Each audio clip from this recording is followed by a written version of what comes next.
নিরপরাধ জাতীয় আলেম ওলামাকে ফাঁসি দিয়েছো। মতিউর রহমান নিজামী কি অপরাধ করেছিলেন? কেন ফাঁসি দিয়েছে? কেন ফাঁসি দিয়েছিল? 4000 পৃষ্ঠার মিথ্যা মামলা, প্রত্যেকটা লাইনের উপরে আল্লাহ লানত পড়ুক এইসব মিথ্যুকদের মামলার উপরে, ঠিক নয় কি? এইসব আলেম ওলামা কেন ফাঁসি দিয়েছিল? ফাঁসি দিয়েছ সেই জুডিশিয়াল কিলার, তোমাদেরকে ফাঁসির কাছে ঝুলানো হবে ইনশাআল্লাহ।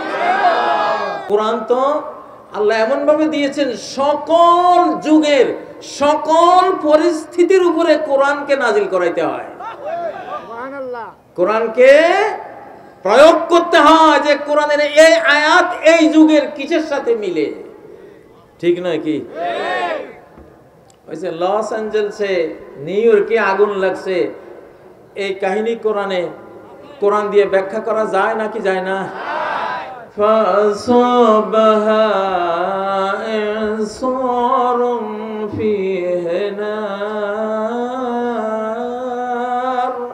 এমন এক টর্নেডো, ঘূর্ণিবায়ু, অগ্নিবায়ু, বাতাস যখন প্রচন্ড গতিতে ঘুরে তখন আগুন হয়ে যায়।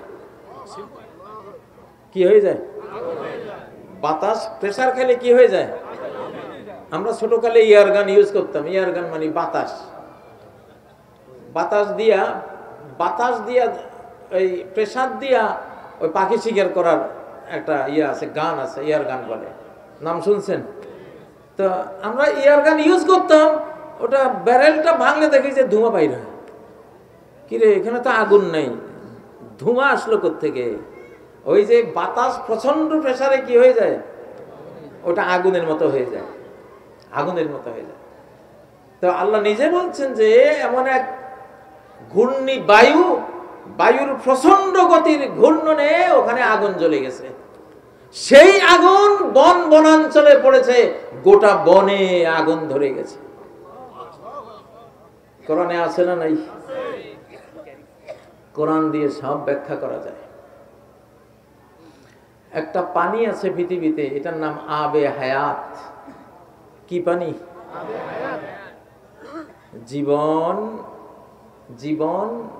জীবন নীর বা মৃত সঞ্জীবনী পানি, মৃতকে জীবিত করে যে পানি, এটাকে বলে আবে হায়াত। সহিহ বুখারীতে এটার নাম আসছে মাউল হায়াত, মাউল হায়াত, জীবন দানকারী পানি। হযরতে মুসা আলাইহিস সালাম একটা মাছ ভুনা করে রওনা দিয়েছিলেন, ভুনা মাছ, ফ্রাই করা মাছ। ওইটা একটা পাহাড়ের কিনারে রেখে ঘুমিয়ে পড়েছিলেন মুসা আলাইহিস সালাম। ওনার ছাত্র ইউশা ইবনে নুন আলাইহিস সালাম, উনি ওই মাছটা হাতে রেখেছিলেন। তো উনিও একটু ঘুমের ঝাঁকুনি ছিল, উনি ব্যাগটা রেখে বসে আছেন। কলকল ধ্বনি তুলে পানি পড়তেছে। সেই পানি যে জীবন ঝর্ণার পানি, মাউল হায়াত, এটা তো ওনারা জানতেন না। ওই পানির একটু ছিটা লাগছে মাছের গায়ে। ভুনা মাছ, ভাজি করা মাছ, মরা না জিন্দা? মরা। মাছটা তো ভাজি করলে মাছের জীবন থাকে। গলা কেটে, কল্লা কেটে আপনি ভাজি করলেন, ফ্রাই করলেন, জীবন আছে? জীবন তো নাই। ওটা খাবেন, খাওয়ার জন্য নিয়েছে উনি। ওই আবে হায়াতের কয়েকটা ছিটা মাছের গায়ে লাগছে, মাছ জিন্দা হয়ে লাফ দিয়ে সাগরে পড়ছে। আল্লাহু আকবার। এটা কোরআনের মধ্যে সূরা আল কাহফের 61 নম্বর আয়াতে, ফাত্তাখাযা সাবিলাহু ফিল বাহরি সারাবা। সে সাগরে যখন পড়লো, বিশাল সুড়ঙ্গ তৈরি করে সামনের দিকে চলে গেল। এটা শেষ মাথায় খিজির আলাইহিস সালাম সাগরের নিচে বসে আছে। মাছের লগে আলিম উলামার অনেক সম্পর্ক। মাছের লগে আলিম উলামার সম্পর্ক। মাছের পেটে একজন আলিম উলামা, নবীদের সম্পর্ক মাছের সাথে। ইউনূস আলাইহিস সালাম মাছের পেটে গিয়েছিলেন, ঠিক না? আল্লাহু আকবার। ওনার নাম হলো জুন্নুন। জুন্নুন মানে কি? মাছওয়ালা। কি ওয়ালা? মাছওয়ালা। আপনাদের এই মুরব্বীদেরকে দেখলে আমার এই রাজগঞ্জের ইতিহাস মনে হয়। আমার বাবার মুখে রাজগঞ্জের অনেক ইতিহাস শুনতাম। একটু পরে বলবো রাজগঞ্জের একটা ইতিহাস। আমার বাবা এখানে ছিলেন, সয়ানি মাদ্রাসার কাছে। উনি এই মাদ্রাসায় ব্রিটিশ আমলে ছিলেন, হাদিস পড়াতেন। আমার বাবা মৌলানা আব্দুল গনি রাহেমাহুল্লাহ। এখানে আমার মনে হয় মুরব্বীদের মধ্যে দুই একজন ওনার ছাত্র বেঁচে আছে কিনা জানি না, ওনারা নাম শুনেছে। তো এখন হযরত খিজির আলাইহিস সালাম ওই সাগরের তলায় বসা। উনি হলেন ভাঙ্গা গড়ার নবী। কিসের নবী? ভাঙ্গা গড়ার নবী। কোনখানে আগুন লাগাইতে হবে, কোনখানে নৌকা ডুবাইতে হবে, কোনখানে কাকে মেরে ফেলতে হবে, এই সব দায়িত্ব ওনার। ভাঙ্গা গড়ার নবী। তো সেই নবীর কাহিনীতে পানি আছে, আবে হায়াত।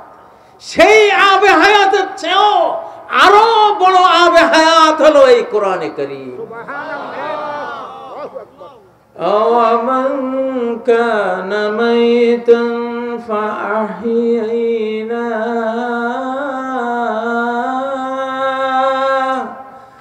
যেই ওমর মরা ছিল, মৃত ছিল রোবটের মতো, তার রূহটা মরে গেছে কোরআনের অভাবে। ফাহিয়াইনাহু, আমি কোরআন দিয়ে ঈমান দিয়ে ওমরকে জীবিত করেছি। ওমর জাহিলি যুগে কি ছিল? মরা। কাফের দুনিয়াতে কাফেররা মরা, কোরআনের ভাষা কাফেররা কি? এখন 650 কোটি বেঈমান আছে পৃথিবীতে, সব মরা লাশ, ডেড বডি। সব কি? Dead body. যার ঈমান নাই সেই মরা, যার ঈমান নাই সে কি? মরা। কে বলে মরা? আল্লাহ। যিনি বানাইছেন তিনি বলেন মরা। আমওয়াতুন গায়রু আহইয়া, এরা সব মরা। তোরা দেখো জিন্দা, আসলে একটাও জিন্দা না, ডেড বডি।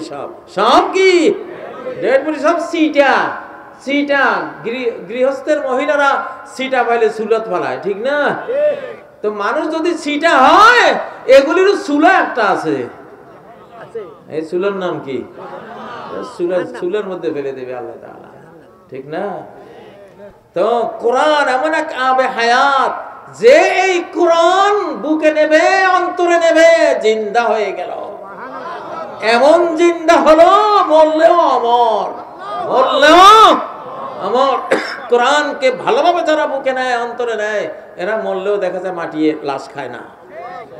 বহু হাফেজের লাশ এই পৃথিবীতে পাওয়া গেছে,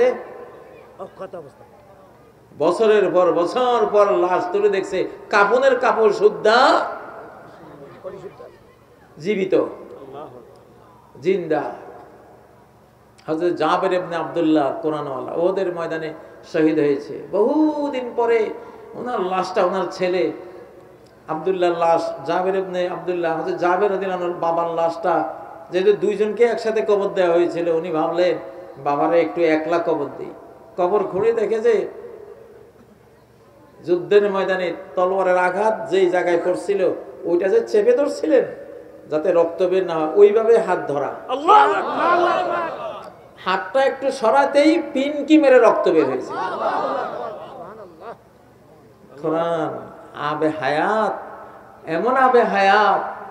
কোরআন যে নিল, সে এমন হায়াত পেল, ওইটা কবরে গেল, সে জিন্দা। আল্লাহু আকবার। আমরা তো খিজির আলাইহিস সালামের ওই আবে হায়াত পাবো না, দরকারও নাই, যেই কোরআন আল্লাহ দিয়েছেন। আল্লাহু আকবার। মাসে 3 লাখ টাকা বেতনের চাকরি করে, চেহারা দেখলে মনে হয় জীবনে কোনোদিন সুখ শান্তি কারে কয় এই লোকে চোখে দেখে নাই, ঠিক না?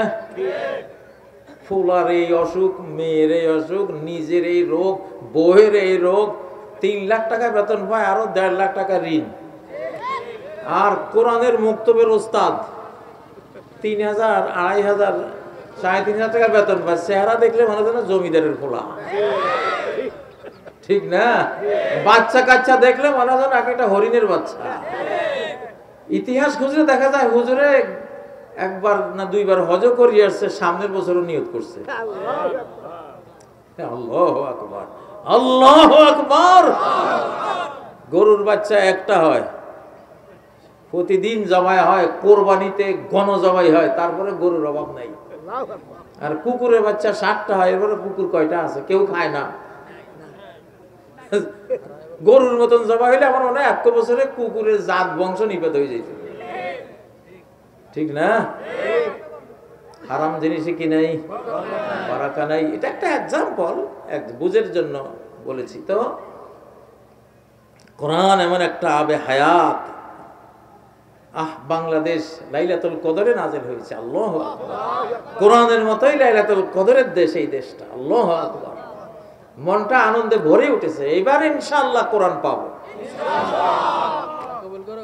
যেই সমন্বয়ক ছাত্ররা, যাদের উসিলায় ওই ফেরাউন থেকে আমরা বেঁচে গেছি, এই দেশ এখন তারা মালিক, তারা মালিক। এটা কোরআন বলে, যে জয় করে সে মালিক। তোমরা জয় করতে পারো না, তোমরা মালিক না, চুপ করো, কথা বলো না, স্টপ। ঠিক না কি? 15 বছর কি করছো তোমরা, আমরা দেখছি, ঠিক না? وقتل داود جالوت وآتاه الله الملك। দাউদ জালুতকে হত্যা করলেন, ওর জীবন থেকে, দুনিয়া থেকে বিদায় করলেন। জালুতের সাম্রাজ্য আল্লাহ দাউদকে দিয়ে দিলেন। দাউদ বিজয়ী, দেশ বিজয়ীর মালিকানা ভুক্ত। আমার মিডিয়া যারা দেখছেন, সমন্বয়ক ছাত্রদেরকে যারা মারতে আসেন, তোরা সব ভারতের দালাল, তোরা সব রয়ের দালাল, তোরা সব বাংলাদেশকে যারা খুন করেছে অতীতে, সেই খুনি তোরা। তোদেরকে বিচারের কাঠগড়ায় ফাঁসির কাস্টে ঝুলাতে হবে। যেগুলি হত্যাকাণ্ডের সাথে জড়িত, ফাঁসি দিতে হবে। এগুলো বিচার না করাতে লাফাচ্ছে, এখন বিচার না করাতে লাফাচ্ছে। নিরপরাধ জাতীয় আলেম ওলামা, আলেম ওলামাকে ফাঁসি দিয়েছ। মতিউর রহমান নিজামী কি অপরাধ করেছিলেন? কেন ফাঁসি দিয়েছে? কেন ফাঁসি দিয়েছিল? 4000 পৃষ্ঠার মিথ্যা মামলা, প্রত্যেকটা লাইনের উপরে আল্লাহ লানত পড়ুক এইসব মিথ্যুকদের মামলার উপরে, ঠিক নয় কি? এইসব আলেম ওলামা কেন ফাঁসি দিয়েছিল? ফাঁসি দিয়েছ সেই জুডিশিয়াল কিলার তোমরা, তোমাদেরকে ফাঁসির কাছে ঝুলানো হবে ইনশাআল্লাহ। এই কাজীদের মুখ দিয়ে যে কথা বের হয়, সারা পৃথিবী শোনা উচিত। এই মুখগুলি আল্লাহর জন্য বরাদ্দ করা।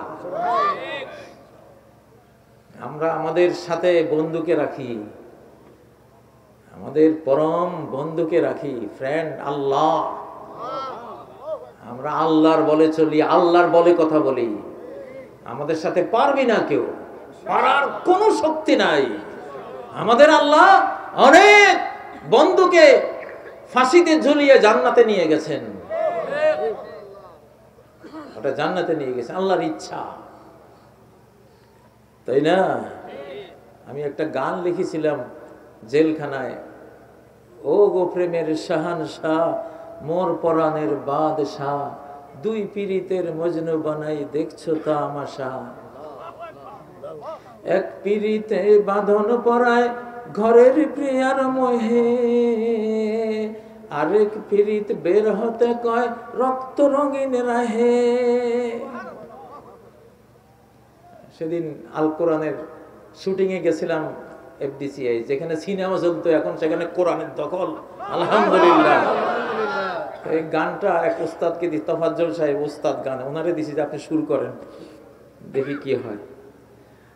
তো নিজামী ভাইয়েরা চলে গেছেন রক্ত রঙিন রাহে, এটা প্রেমের একটা পার্ট। তারা হাসি মুখে জীবন দিয়ে গেছেন, তাই না? প্রিয়ের জন্য প্রিয় জীবন উৎসর্গ করা, এটাই তো ভালোবাসা, এটা দিয়ে গেছে। আর আমরা যারা বেঁচে আছি ইনশাআল্লাহ, বাংলাদেশ সহ গোটা বিশ্ব চালাবো। বিশ্ব এখন আমাদের। তোমাদেরকে 53 বছর আল্লাহ দেখেছেন, কি ঘোড়ার ডিমটা করেছো বাংলাদেশের, কি ঘোড়ার ডিম শান্তিটা দিয়েছো, ঠিক না কি? যেই বাংলাদেশ হতো জমিদার, সেই বাংলাদেশকে বানিয়ে দিয়েছে লেবারের দেশ। বিদেশে গেলে লজ্জা লাগে।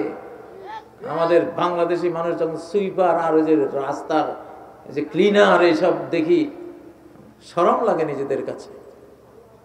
মালয়েশিয়া আমাদের পরে স্বাধীন হয়েছে, তাদের শিক্ষা ব্যবস্থায় ক্লাস 10 পর্যন্ত কোরআন হাদিস তারা রেখেছে। আজকে তারা জমিদার, আমরা লেবার, ওদের দেশে যাই। অথচ আমরা স্বাধীন হয়েছিলাম আগে, তারা এখানে ঢাকা বিশ্ববিদ্যালয়ে পড়ার জন্য এসে গড়াগড়ি করত। আজকে তারা কোথায়, আমরা কোথায়? কেন?